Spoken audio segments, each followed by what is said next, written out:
दोस्तों, आज भारतीय बैंक्स कई समस्याओं से जूझ रहे हैं और इस सेक्टर को सुधारने के लिए इसमें व्यापक बदलाव की जरूरत महसूस की जाने लगी है।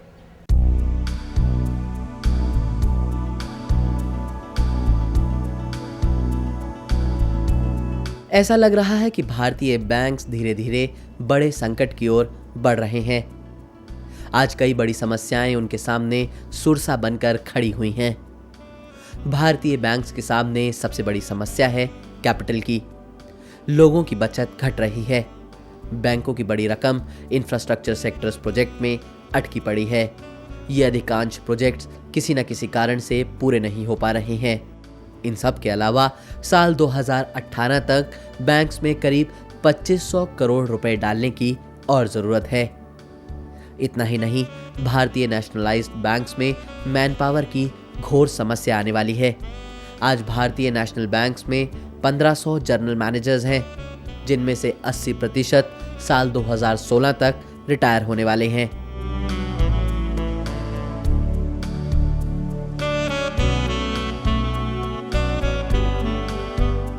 एक जनरल मैनेजर के पास में 30 से 35 साल का वर्क एक्सपीरियंस होता है। आज क्या इंडियन बैंकिंग सिस्टम इस चीज़ के लिए इक्विप्ड है कि सर वो 35 साल का एक बैंकिंग एक्सपीरियंस आदमी 2 साल के अंदर में कैसे वो लोग इसकी भरपाई कर पाएंगे? तो जब राइट क्वालिटी ऑफ पीपल नहीं होगा, हमारे पास में एसेट क्लास की समस्या से हम जूझ रहे हैं, हमारे पास में कैपिटल की समस्या है, हमारे पास में मैन पावर की समस्या है, तो बैंकिंग इंडस्ट्री डेफिनेटली सर आज के दिन में एक समस्या से तो गुजर ही रहा है सर।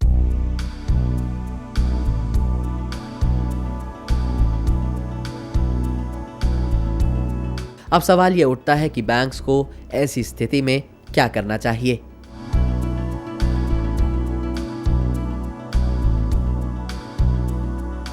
आपको गांव में, देहातों में जाके बैंकिंग करनी है और उनको जो सेविंग का जो पैसा है वो आप मेन स्ट्रीम में लेके आइए। बैंकर को अपना काम करने का जो हम लोग का जो ढर्रा चला आ रहा है उसको हम लोग को चेंज करना पड़ेगा। आज के दिन में भारत के जो लोग हैं सर वो विदेश जा के काम करते हैं सर, तो हम लोग इंटरनेशनल बैंकिंग को हम लोग को अच्छे से समझ के उनको इंटरनेशनल बैंकिंग प्रोडक्ट देने पड़ेंगे सर। हम लोगों को और भी बहुत और सारे इंस्ट्रूमेंट बनाने पड़ेंगे जिसके थ्रू एक प्रमोटर या बैंकर एक तरीके से पैसा ले सकता है और पैसा दे सकता है सर। हम लोग का जो रिस्क मैनेजमेंट का जो तरीका है सर उसको चेंज करना पड़ेगा।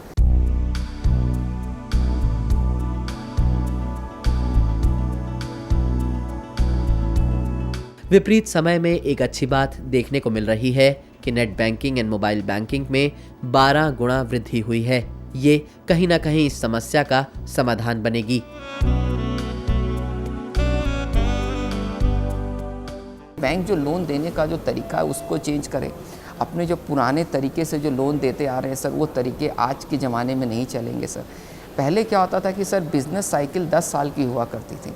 कोई भी कमोडिटी की जो प्राइसेस है सर उसका हाई लो देखेंगे तो सर वो 5-7 साल के अंदर हाई लो होता था सर। आज के दिन में 6 महीना में हाई लो हो जाता है। इसका मतलब आपका बिजनेस साइकिल घट के सर 8 साल से घट के साल 2 साल हो गया।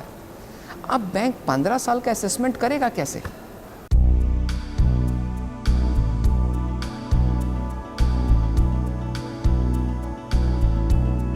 आज करीब 60 करोड़ लोग बैंकिंग व्यवस्था से बाहर हैं और बैंक्स इन्हें अपने दायरे में लाने का प्रयास कर रहे हैं।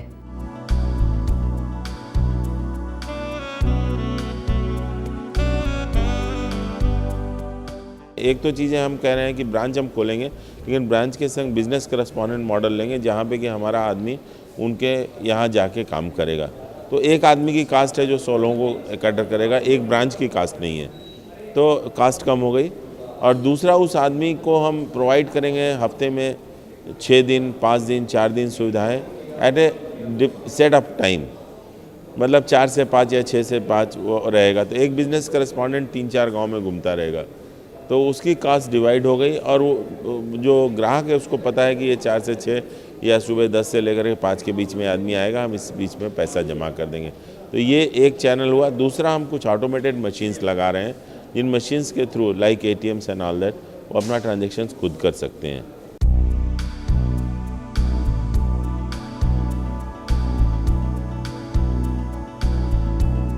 इसमें कोई शक नहीं कि भारतीय बैंकिंग सेक्टर में व्यापक बदलाव की जरूरत है। यदि ऐसा होता है तो भारतीय बैंक्स आने वाले समय में घोर संकट से बच सकते हैं।